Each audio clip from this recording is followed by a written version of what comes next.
ನಮಸ್ಕಾರ.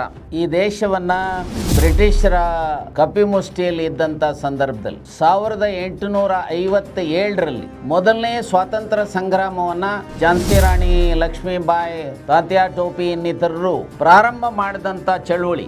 ಒಂದು ಕಡೆ ಕ್ರಾಂತಿಕಾರಿಗಳ ಹೋರಾಟ, ಅದು ಭಗತ್ ಸಿಂಗ್ ಇರ್ಬೋದು, ಚಂದ್ರಶೇಖರ್ ಆಜಾದ್ ಇರ್ಬೋದು, ಸೊ ಇನ್ನಿತರರು ಹೋರಾಟ ಮಾಡಿರ್ತಕ್ಕಂಥದ್ದು. ಇನ್ನೊಂದು ಕಡೆ ಮಹಾತ್ಮ ಗಾಂಧಿ, ನೆಹರು, ಸೊ ವಲ್ಲಭಾಯ್ ಪಟೇಲ್, ಸುಭಾಷ್ ಚಂದ್ರ ಬೋಸ್ ಇನ್ನಿತರರು ಕಾಂಗ್ರೆಸ್ಸಿನ ನಾಯಕತ್ವದಲ್ಲಿ ಹೋರಾಟವನ್ನು ಮಾಡ್ತಾ, ಅದರಲ್ಲೂ ವಿಶೇಷವಾಗಿ ಸತ್ಯಾಗ್ರಹಗಳ ಮೂಲಕ, ಅಹಿಂಸಾತ್ಮಕವಾದಂಥ ಚಳುವಳಿಗಳ ಮೂಲಕ ಸತ್ಯಾಗ್ರಹ ಮಾಡೋದರ ಮೂಲಕ ಸೂರ್ಯ ಮುಳುಗದ ಸಾಮ್ರಾಜ್ಯ ಏನು ಬ್ರಿಟಿಷರಿದ್ರು, ಆ ಬ್ರಿಟಿಷರನ್ನ ಓಡಿಸ್ತಕ್ಕಂಥದ್ರಲ್ಲಿ ಅತ್ಯಂತ ಪ್ರಮುಖ ಪಾತ್ರ ವಹಿಸ್ತಕ್ಕಂಥ ಹೋರಾಟಗಳ ಹಿನ್ನೆಲೆಯಲ್ಲಿ 1937ರಲ್ಲಿ 20 ನವೆಂಬರ್ 1937ರಲ್ಲಿ ಆಗ ನೆಹರೂರವರ ನೇತೃತ್ವದಲ್ಲಿ, ಜವಾಹರ್ಲಾಲ್ ನೆಹರೂರವರು ಅವರ ನೇತೃತ್ವದಲ್ಲಿ ಸುಮಾರು 5,000 ಫ್ರೀಡಮ್ ಫೈಟರ್ಸ್ ಸೇರಿ, ಅದರಲ್ಲಿ ಪ್ರಮುಖವಾಗಿ ಆಚಾರ್ಯ ನರೇಂದ್ರ ದೇವ್, ಕೈಲಾಸನಾಥ್ ಕಟ್ಜು, ರಫಿ ಅಹಮದ್ ಕಿದ್ವಾಯ್, ಗೋವಿಂದ ವಲ್ಲಭ ಪಂತ್, ಕೃಷ್ಣದತ್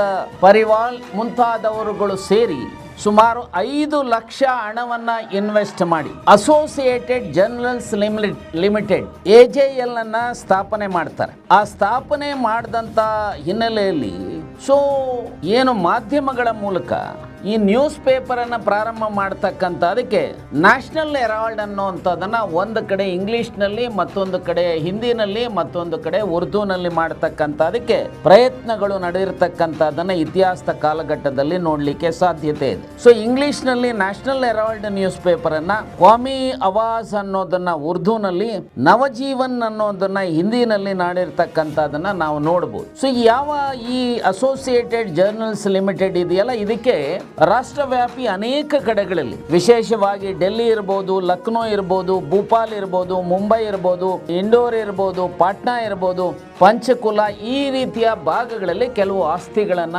ಮಾಡಿರ್ತಕ್ಕಂಥದ್ದನ್ನ ನಾವು ನೋಡಲಿಕ್ಕೆ ಸಾಧ್ಯತೆ ಇದೆ. ಆದರೆ ಕಾರಣಾಂತರಗಳಿಂದ ಸೊ ಯಾವ ಪತ್ರಿಕೆಗಳನ್ನು ಸ್ವಾತಂತ್ರ್ಯ ಚಳುವಳಿಯ ಸಂಗ್ರಾಮದ ಸಮಯದಲ್ಲಿ ಪ್ರಾರಂಭ ಮಾಡಿರ್ತಕ್ಕಂಥ ಪತ್ರಿಕೆಗಳು ನಿಂತೋದಂಥ ಹಿನ್ನೆಲೆಯಲ್ಲಿ ಅದನ್ನ ರೀಲಾಂಚ್ ಅನ್ನ 21 ಜನವರಿ 2016 ಮಾಡ್ತಾರೆ. ಆ ಮಾಡಿದಂಥ ಸಂದರ್ಭದಲ್ಲಿ ಒಂದಿಷ್ಟು ಸಾಲ ಇರತಕ್ಕಂಥ ಹಿನ್ನೆಲೆಯಲ್ಲಿ ಸುಮಾರು 90 ಕೋಟಿ ಸಾಲ ಇದ್ದಂಥದನ್ನ ಕಾಂಗ್ರೆಸ್ನಿಂದ, ಇಂಡಿಯನ್ ನ್ಯಾಷನಲ್ ಕಾಂಗ್ರೆಸ್ನಿಂದ ಕೊಟ್ಟಿರ್ತಕ್ಕಂಥದ್ದು ಏನಿದೆ ಆ ಹಣವನ್ನ ಸೊ ಆ ಒಂದು ಸದುದ್ದೇಶಕ್ಕೆ ಕೊಟ್ಟಿರ್ತಕ್ಕಂಥ ಹಿನ್ನೆಲೆಯಲ್ಲಿ ಈ ಮಧ್ಯೆ ಯಾವಾಗ 23/11/2010ರಲ್ಲಿ ಯಂಗ್ ಇಂಡಿಯಾ ಅನ್ನುವಂಥದ್ದನ್ನು ಒಂದು private company, non profit organisation ಅನ್ನ ಪ್ರಾರಂಭ ಮಾಡ್ತಾರೆ. ಸೊ ಅದರಲ್ಲಿ ಇವರುಗಳು ಯಾರಿಗೂ ಶೇರಿಂಗ್ ಅನ್ನ ಮಾಡ್ಕೊಂಡಿರ್ತಕ್ಕಂಥದ್ದು, ಯಾಕಂದ್ರೆ ಪ್ರಾಫಿಟ್ ಇದ್ರೆ ಶೇರಿಂಗ್ ತಾನೇ ಪ್ರಶ್ನೆ ಬರ್ತಕ್ಕಂಥದ್ದು, ಇದು ಯಾವುದು ಸಹ ಇಲ್ಲದೆ ಇರತಕ್ಕಂಥ ಹಿನ್ನೆಲೆಯಲ್ಲಿ ಸೊ ಒಂದು ಸದುದ್ದೇಶದಿಂದ, ದೇಶದ ದೃಷ್ಟಿಯಿಂದ ದೇಶದಲ್ಲಿ ಸಾಮರಸ್ಯವನ್ನು ರೂಪಿಸ್ತಕ್ಕಂಥ,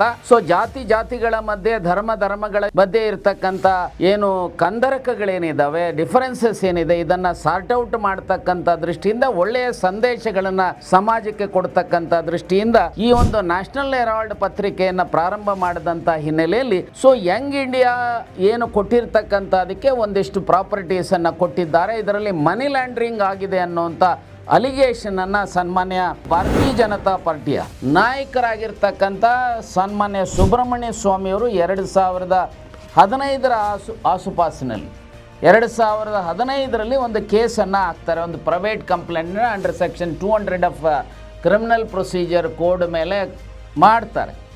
ಸೊ ಅದರ ಮೇಲೆ ಅಲಿಗೇಷನ್ ಏನಪ್ಪ ಅಂದರೆ 76% ರಾಹುಲ್ ಗಾಂಧಿಯವರಿಗೆ, ಇನ್ನು ಉಳಿದ 24% ಇನ್ನಿತರಿಗೆ ಶೇರಿಂಗ್ಸ್ ಇದ್ದಾವೆ ಅಂಥೇಳಿ ನಾನು ಇಷ್ಟೇ ಹೇಳಲಿಕ್ಕೆ ಬಯಸ್ತೇನೆ. ಯಾರಿಗೆ ಎಷ್ಟೇ ಶೇರ್ ಇದ್ರೂ ಸಹ ಇದರಲ್ಲಿ 1 ಪೈಸೆನೂ ಸಹ ದುರ್ಬಳಕೆ ಆಗಿಲ್ಲ.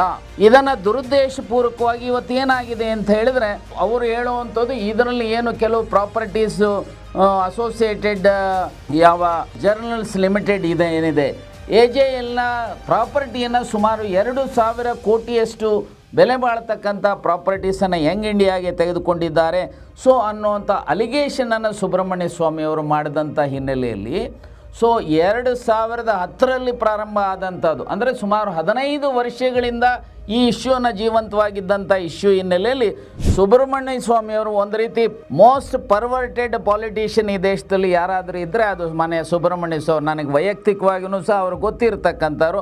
ನಾನು ಪಾರ್ಲಿಮೆಂಟಲ್ಲಿ ಇದ್ದಾಗ ಅವರ ಚಟುವಟಿಕೆಗಳನ್ನು ನಾನು ಗಮನಿಸಿದ್ದೇನೆ. ನಾನು ಇಷ್ಟೇ ಹೇಳಲಿಕ್ಕೆ ಬಯಸ್ತೇನೆ, ಸೊ ಇವರಿಗೆ ಒಂದು ರೀತಿ ರಾಜಕಾರಣಿಗಳ ಮೇಲೆ ಬೇಕು ಅಂಥೇಳಿ ಕಾಲು ಕೆರ್ಕೊಂಡು ಹೋಗಿ ಅವರ ಮೇಲೆ ಇಲ್ಲದ ಆಪಾದನೆಗಳನ್ನು ಮಾಡ್ತಕ್ಕಂಥ ಕೆಲಸವನ್ನು ಮಾಡ್ತಾಯಿದ್ದಾರೆ. ಅದನ್ನು ಬಳಸ್ಕೊಂಡು ಯಾವಾಗ ರಾಹುಲ್ ಗಾಂಧಿಯವರು ಈ ದೇಶದಲ್ಲಿ ಕನ್ಯಾಕುಮಾರಿಯಿಂದ ಕಾಶ್ಮೀರದವರು ಬಹುಶಃ ಇವತ್ತಿನ ಕಾಲಘಟ್ಟದಲ್ಲಿ ಅತ್ಯಂತ ಹೋರಾಟದ ಪ್ರವೃತ್ತಿಯನ್ನು ಮೈಗೂಡಿಸ್ಕೊಂಡಿರ್ತಕ್ಕಂಥ ಯಾರಾದರೂ ಒಬ್ಬರು ನಾಯಕರು ಈ ದೇಶದಲ್ಲಿದ್ದರೆ, ಯಾವುದಾದ್ರೂ ಒಂದು ಪೊಲಿಟಿಕಲ್ ಪಾರ್ಟಿನಲ್ಲಿ ರಾಷ್ಟ್ರ ಮಟ್ಟದಲ್ಲಿ ರಾಷ್ಟ್ರದ ಸಮಸ್ಯೆಗಳನ್ನು ಪರಿಹಾರ ಮಾಡ್ತಕ್ಕಂಥ ಅದಕ್ಕೆ ಹೋರಾಟದ ಪ್ರವೃತ್ತಿಯನ್ನು ಮೈಗೂಡಿಸ್ಕೊಂಡಿರುವಂಥ ಏಕೈಕ ನಾಯಕ ಯಾರಾದರೆ ಅದು ಸನ್ಮಾನ್ಯ ಶ್ರೀ ರಾಹುಲ್ ಗಾಂಧಿಯವರು.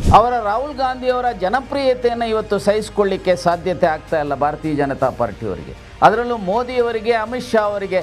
ಹಾಗಾಗಿ ಸುಬ್ರಹ್ಮಣ್ಯ ಸ್ವಾಮಿಯವರ ಏನು ಕಂಪ್ಲೇಂಟ್ ಇದೆ ಅದನ್ನು ಬಳಸ್ಕೊಂಡು ಇಡಿಗೆ ಇದನ್ನು ಇಂಟ್ರೆಸ್ಟ್ ಮಾಡಿ, ಸೊ ಇವತ್ತು ಎನ್ಫೋರ್ಸ್ಮೆಂಟ್ ಡೈರೆಕ್ಟರೇಟ್, ನನಗೆ ಅರ್ಥ ಆಗೋದಿಲ್ಲ ಇವರೇನು ಇವತ್ತು PML ಮನಿ ಲ್ಯಾಂಡ್ರಿಂಗ್ ಆ್ಯಕ್ಟ್ ಏನಿದೆ ಈ ಆ್ಯಕ್ಟಲ್ಲಿ ಸೊ ಇದರ ಮೇಲೆ ಕ್ರಮ ಜರುಗಿಸ್ತಕ್ಕಂಥದಕ್ಕೆ ಒಂದು ಕಡೆ ಸೋನಿಯಾಜಿಯವರ ಮೇಲೆ, ಮತ್ತೊಂದು ಕಡೆ ರಾಹುಲ್ ಗಾಂಧಿಯವರ ಮೇಲೆ ಮತ್ತು ನಮ್ಮ ಪಕ್ಷದ ಇನ್ನಿತರ ನಾಯಕರ ಮೇಲೆ ಮಾಡಿರ್ತಕ್ಕಂಥದ್ದನ್ನು ಅಲಿಗೇಷನ್ಸ್ ಮಾಡಿ ಇವತ್ತು FIR ಮತ್ತು ಚಾರ್ಜ್ ಶೀಟ್ ಹಾಕುವಂಥ ಈ ಹಿನ್ನೆಲೆಯಲ್ಲಿ ದೆಹಲಿಯ ಯಾವ ಸ್ಪೆಷಲ್ ಕೋರ್ಟ್ ಇದೆ ಆ ಸ್ಪೆಷಲ್ ಕೋರ್ಟ್ ಇವತ್ತು ಕಾನೂನಿನ ಚೌಕಟ್ಟಿನಲ್ಲಿ ಈ ಕಂಪ್ಲೇಂಟ್ ಇಲ್ಲ, section 3 and 4 of the money laundering ಆ್ಯಕ್ಟಲ್ಲಿ ಯಾವ ರೀತಿ ಕಂಪ್ಲೇಂಟ್ ಇರಬೇಕು, ಯಾವ ರೀತಿ ಇನ್ವೆಸ್ಟಿಗೇಷನ್ ಆಗಬೇಕು, ಯಾವ ರೀತಿ ಶಿಕ್ಷೆ ಆಗಬೇಕು ಅನ್ನೋದನ್ನು ಸ್ಪಷ್ಟವಾಗಿ ಹೇಳಿದ್ದಾರೆ. ಅದನ್ನು ಫಾಲೋ ಮಾಡಿಲ್ಲ.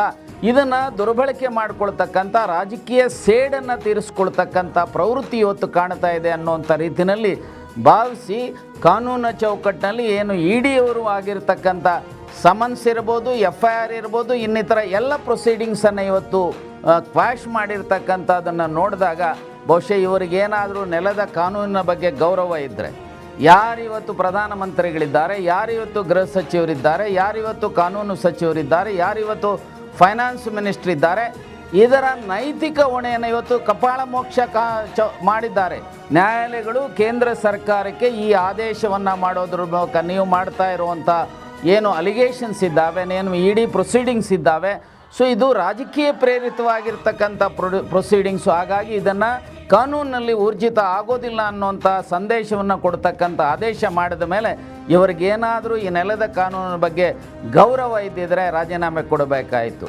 ಕನಿಷ್ಠ ಈ ದೇಶದ ಜನರನ್ನ ಅನ್ಕಂಡೀಷ್ನಲ್ ಅಪಾಲಜಿಯನ್ನಾದರೂ ಸಹ, ಕ್ಷಮೆಯನ್ನಾದರೂ ಸಹ ಈ ದೇಶದ ಜನರ ಕ್ಷಮೆಯನ್ನಾದರೂ ಪ್ರಧಾನಮಂತ್ರಿಗಳು, ಗೃಹ ಸಚಿವರು ಮತ್ತು ಫೈನಾನ್ಸ್ ಮಿನಿಸ್ಟರ್ ಇದ್ದಾರೆ ಇವರಾದರೂ ಕೇಳಬೇಕಾಗಿತ್ತು. ಇದನ್ನು ಕೇಳದೇ ಇರುವಂಥದ್ದನ್ನು ನೋಡಿದ್ರೆ ಇವರು ಅಧಿಕಾರಕ್ಕೆ ಅಂಟುಕೊಂಡಿದ್ದಾರೆ, ಫೆವಿಕೋಲನ್ನು ಹಾಕ್ಕೊಂಡಿದ್ದಾರೆ. ನಾನು ಈ ಸಂದರ್ಭದಲ್ಲಿ ಇಷ್ಟೇ ಹೇಳಲಿಕ್ಕೆ ಬಯಸ್ತೇನೆ, ರಾಜ್ಯ ಶಕ್ತಿಯ ಮುಂದೆ ಬಹುದೊಡ್ಡ ಶಕ್ತಿ ಯಾವುದಂದರೆ ಜನಶಕ್ತಿ. ಸೊ ಜನಶಕ್ತಿ ಇವತ್ತು ಜಾಗೃತರಾಗಬೇಕಾಗುತ್ತೆ.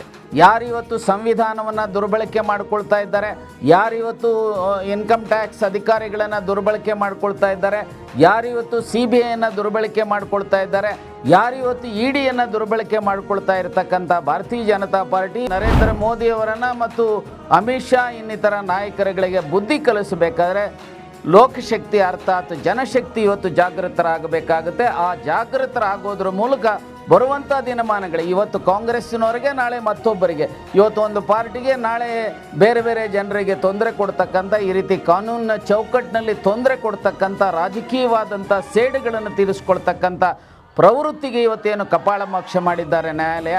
ಸೊ ಈ ನೆಲೆಯಲ್ಲಿ ನಾವೆಲ್ಲರೂ ಸಹ ಜಾಗೃತರಾಗಬೇಕಾಗುತ್ತೆ. ಈ ಜಾಗೃತರ ಆಗೋದ್ರ ಜೊತೆಗೆ ಈ ರೀತಿಯ ಸಮಯ ಸಾಧಕ, ಈ ರೀತಿಯ ಯಾರಿಗೂ ಸಹ ನಾನು ನಿಮ್ಮ ಮೂಲಕ ಕೇಳಲಿಕ್ಕೆ ಬಯಸ್ತೇನೆ, ನ್ಯಾಷನಲ್ ಹೆರಾಲ್ಡ್ ಮೇಲೆ ಇವರು ಅಲಿಗೇಷನ್ಸ್ ಮಾಡ್ತಾರೆ. ಯಾವ ನ್ಯಾಷನಲ್ ಹೆರಾಲ್ಡು ಈ ದೇಶಕ್ಕೆ ಸ್ವಾತಂತ್ರ್ಯ ಚಳವಳಿಯ ಸಂದರ್ಭದಲ್ಲಿ ತನ್ನದೇ ಆಗಿರ್ತಕ್ಕಂಥ ದೇಣಿಗೆಯನ್ನು, ತನ್ನದೇ ಆಗಿರ್ತಕ್ಕಂಥ ಮಹತ್ತರ ಪಾತ್ರವನ್ನು ವಹಿಸಿರ್ತಕ್ಕಂಥದ್ದು. ನಾನು ನಿಮ್ಮ ಮೂಲಕ ಇದೇ ರೀತಿ ಕೇಳಲಿಕ್ಕೆ ಬಯಸ್ತೇನೆ. ಇವತ್ತು ನಿಮ್ಮ RSS ಇದೆ, 1925ರಲ್ಲಿ RSS ಪ್ರಾರಂಭ ಆಗಿರುವಂಥದ್ದು. 1925ರಿಂದ ಇಲ್ಲಿವರೆಗೂ ಆ ಒಂದು RSS ಸಂಘಟನೆ ರಿಜಿಸ್ಟರ್ ಆಗಿಲ್ಲ. ಯಾಕೆ ರಿಜಿಸ್ಟರ್ ಆಗಿಲ್ಲ? ನೆಲದ ಕಾನೂನಿಗೆ ಗೌರವ ಕೊಡ್ತೀವಿ ಅಂತೇಳಿ ನೀವೆಲ್ಲರೂ RSSಗೆ ಹೋಗೋರು ಇರ್ಬೋದು, ಅಥವಾ RSSನ ಹಿನ್ನೆಲೆಯಲ್ಲಿ ಬಂದಿರುವಂಥ ಲೋಕಸಭಾ ಸದಸ್ಯರು, ರಾಜ್ಯಸಭಾ ಸದಸ್ಯರು, MLAಗಳು, FLCಗಳು, ಮಂತ್ರಿಗಳು ಎಲ್ಲರೂ ಸಹ ಸಂವಿಧಾನದ ರೀತಿ ನಡ್ಕೊಳ್ತೀವಿ ಅಂತ ಹೇಳಿದ್ದೀರಿ. ನಡ್ಕೊಳ್ತಾ ಇಲ್ಲ. ರಿಜಿಸ್ಟ್ರೇಷನ್ ಆಗದೆ ಇರುವಂತ ಆರ್ಗನೈಸೇಷನ್ ಇವತ್ತು ನೀವು ಬೆಂಬಲಿಸ್ತಾ ಇದ್ದೀರಿ. ಅಷ್ಟೇ ಅಲ್ಲ, 1925ರಿಂದ ಇಲ್ಲಿವರೆಗೂ ಈಗ 100ನೇ ವರ್ಷ ಆಚರಣೆ ಮಾಡ್ತಾ ಇದ್ದಾರೆ ಅವರು. ಸೊ 100 ವರ್ಷಗಳಲ್ಲಿ ಗುರುದಕ್ಷಿಣೆಯ ಮೂಲಕ ಸಾವಿರಾರು ಕೋಟಿ, ಯಾಕೆ ಲಕ್ಷಾಂತರ ಕೋಟಿ ಇವತ್ತು ಪ್ರತಿ ವರ್ಷ RSSನ ಸುಮಾರು 42 ಡಿಫರೆಂಟ್ ಆರ್ಗನೈಸೇಷನ್ಸ್ ಇದೆ. ಒಂದು ಕಡೆ BJP ಇರ್ಬೋದು, ಒಂದು ಕಡೆ ವಿಶ್ವ ಹಿಂದೂ ಪರಿಷತ್ ಇರ್ಬೋದು, ಇನ್ನೊಂದು ಕಡೆ ವಿದ್ಯಾರ್ಥಿ ಪರಿಷತ್ ಇರ್ಬೋದು. ಹೀಗೆ ಅನೇಕ ಸಂಘಟನೆಗಳಿದ್ದಾವೆ. ಸುಮಾರು 3800ಕ್ಕೂ ಹೆಚ್ಚು ಜನ ಫುಲ್ ಟೈಮರ್ಸ್ ಇದ್ದಾರೆ. 42 ಡಿಫರೆಂಟ್ ಆರ್ಗನೈಸೇಷನ್ಸ್ ಇದೆ. ಅವರಿಗೆ ಇವತ್ತು ವೆಚ್ಚ ಮಾಡ್ತಾ ಇದ್ದೀರಲ್ಲ, ಈ ಗುರುದಕ್ಷಿಣೆ ಇನ್ನಿತರ ಮೂಲಗಳಿಂದ ನೀವು ಸಂಗ್ರಹಣೆ ಮಾಡ್ತಕ್ಕಂಥದಕ್ಕೆ ಎಲ್ಲಾದರೂ ಅಕೌಂಟ್ ಕೊಟ್ಟಿದ್ದೀರಾ? ಎಲ್ಲಾದರೂ ಟ್ಯಾಕ್ಸ್ ಅನ್ನು ಕಟ್ಟಿದ್ದೀರಾ? ಇನ್ಕಮ್ ಟ್ಯಾಕ್ಸ್ ಅನ್ನು ಎಲ್ಲಾದರೂ ಸಹ ಆಡಿಟ್ ಮಾಡಿಸಿದ್ದೀರಾ? ಸೊ ಇದು ನಿಜಕ್ಕೂ ಸಹ ಮನಿ ಲ್ಯಾಂಡ್ರಿಂಗ್ ಕೆಳಗಡೆ ಬರ್ತಕ್ಕಂಥದ್ದು. ಮಾನ್ಯ ಮೋದಿಯವರೇ, ಮಾನ್ಯ ಅಮಿತ್ ಶಾ ಅವರೇ, ನಿರ್ಮಲಾ ಸೀತಾರಾಮನ್ ಅವರೇ, ನಿಮಗೇನಾದರೂ ಸಹ ದೇಶ ಪ್ರೇಮ ಅನ್ನುವಂಥದ್ದಿದ್ರೆ ಇವತ್ತೇನು RSSನ ಸಂಘಟನೆ ಗುರುದಕ್ಷಿಣೆಯ ರೂಪದಲ್ಲಿ ಕೋಟ್ಯಾಂತರ ರೂಪಾಯಿಗಳನ್ನು ಇವತ್ತು ಕಲೆಕ್ಟ್ ಮಾಡ್ತಾ ಇದ್ದಾರೆ. ಅದನ್ನು ಯಾವುದೇ ಲೆಕ್ಕ ಇಲ್ಲದೆ ಇವತ್ತು ವೆಚ್ಚ ಮಾಡ್ತಕ್ಕಂಥದ್ದಿದೆ. ಇದು ದೇಶದ್ರೋಹದ ಕೆಲಸ, ಇದು ಕಾನೂನು ಬಾಹಿರವಾದಂಥ ಕೆಲಸ, ಇದು ಮನಿ ಲ್ಯಾಂಡ್ರಿಂಗ್. ಇದರ ಮೇಲೆ ಯಾಕೆ ಕ್ರಮ ಜರುಗಿಸ್ತಾ ಇಲ್ಲ?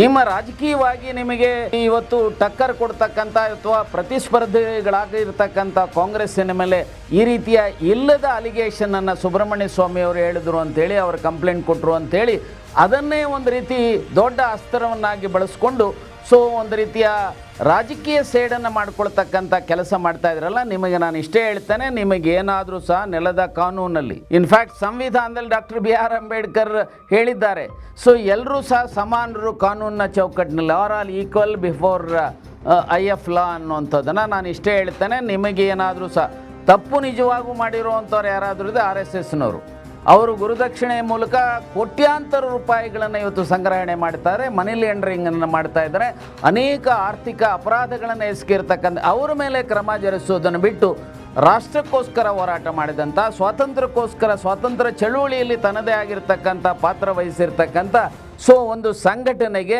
ಅದರಲ್ಲೂ ಕಾಂಗ್ರೆಸ್ಸಿಗೆ ನ್ಯಾಷನಲ್ ಹೆರಾಲ್ಡ್ ಪತ್ರಿಕೆ ಮತ್ತು ಅದರ ಚಟುವಟಿಕೆಗಳ ಮೇಲೆ ಈ ರೀತಿಯ ಕೆಸರೇರಿಸ್ತಕ್ಕಂಥ ಮತ್ತು ಅದನ್ನು ನಡೆಸ್ತಕ್ಕಂಥವ್ರ ಮೇಲೆ ಕ್ರಮ ಜರುಗಿಸ್ತಕ್ಕಂಥದ್ದನ್ನು ಮಾಡುವಂಥ ಪ್ರಯತ್ನಗಳನ್ನು ಏನು ನಡೆಸಿದ್ರಿ, ಅವರಿಗೆ ನ್ಯಾಯಾಲಯ ನಿಜಕ್ಕೂ ಸಹ ಕಪಾಳ ಮೋಕ್ಷ ಮಾಡಿದ್ದಾರೆ. ಹಾಗಾಗಿ ನಾನು ಆ ನ್ಯಾಯಾಧೀಶರನ್ನು ಅತ್ಯಂತ ಮನಪೂರ್ವಕವಾಗಿ ಅವರನ್ನು ಅಭಿನಂದಿಸ್ತೇನೆ. ಅಷ್ಟೇ ಅಲ್ಲ, ಈ ಒಂದು ಕಾರಣದಿಂದ ನೀವೊಂದು ಇಷ್ಟೆಲ್ಲ ಆದ ಮೇಲೆ ಕ್ಷಮೆನೂ ಯಾಚಿಸಲಿಲ್ಲ. ಬಟ್ ಈ ದೇಶದ ಜನ, ಲೋಕಶಕ್ತಿ ಅಥವಾ ಜನಶಕ್ತಿ ಇವತ್ತು ಆಗ್ರಹ ಮಾಡ್ತಾ ಇದೆ, ನೀವು ಅನರ್ಹರಿದ್ದೀರಿ ಆ ಸ್ಥಾನಗಳಲ್ಲಿ ಮುಂದುವರಿಲಿಕ್ಕೆ. ಹಾಗಾಗಿ ನಿಮಗೆ ಏನಾದರೂ ನೈತಿಕತೆ ಅನ್ನುವಂಥದ್ದಿದ್ರೆ ಕೂಡಲೇ ನಿಮ್ಮ ಸ್ಥಾನಗಳಿಗೆ ರಾಜೀನಾಮೆಯನ್ನು ಕೊಡಬೇಕು. ರಾಜೀನಾಮೆಯನ್ನು ಕೊಡೋದು ಅಷ್ಟೇ ಅಲ್ಲ, ಈ ರೀತಿಯ ಬೇಸ್ಲೆಸ್ ಅಲಿಗೇಷನ್ ಮಾಡೋದ್ರ ಮೂಲಕ ತೊಂದರೆಗೆ ಗುರಿ ಮಾಡಿರ್ತಕ್ಕಂಥ ಹಿನ್ನೆಲೆಯಲ್ಲಿ ಕಾಂಗ್ರೆಸ್ಸಿನ ನಾಯಕರನ್ನು, ಮೋರ್ ಪರ್ಟಿಕ್ಯುಲರ್ಲಿ ಸೋನಿಯಾಜಿಯವರನ್ನು, ರಾಹುಲ್ ಗಾಂಧಿಯವರನ್ನು, ಇನ್ನಿತರನ್ನು ತೊಂದರೆಗೆ ಈಡು ಮಾಡಲಿಕ್ಕೆ ಏನು ಇಡಿಯನ್ನು ಬಳಸ್ಕೊಂಡಿದ್ದೀರಿ ಮತ್ತು ಈ ರೀತಿಯ ಸುಳ್ಳು ಕೇಸುಗಳನ್ನು ಹಾಕೋದ್ರ ಮೂಲಕ ತೊಂದರೆ ಕೊಟ್ಟಿರ್ತಕ್ಕಂಥದಕ್ಕೆ ಅವರ ಕ್ಷಮೆಯನ್ನು ಮತ್ತು ದೇಶದ ಜನರ ಕ್ಷಮೆಯನ್ನು ಯಾಚಿಸಬೇಕು ಅಂತೇಳಿ ಮೋದಿಯವರನ್ನು, ಅಮಿತ್ ಶಾ ಅವರನ್ನು, ಭಾರತೀಯ ಜನತಾ ಪಾರ್ಟಿಯ ರಾಷ್ಟ್ರೀಯ ನಾಯಕತ್ವವನ್ನು ಅತ್ಯಂತ ಆಗ್ರಹಪೂರ್ವಕವಾಗಿ ಆಗ್ರಹಿಸುತ್ತೇನೆ ಅಂತ ಹೇಳಿಕೆ ಬಯಸ್ತೇನೆ.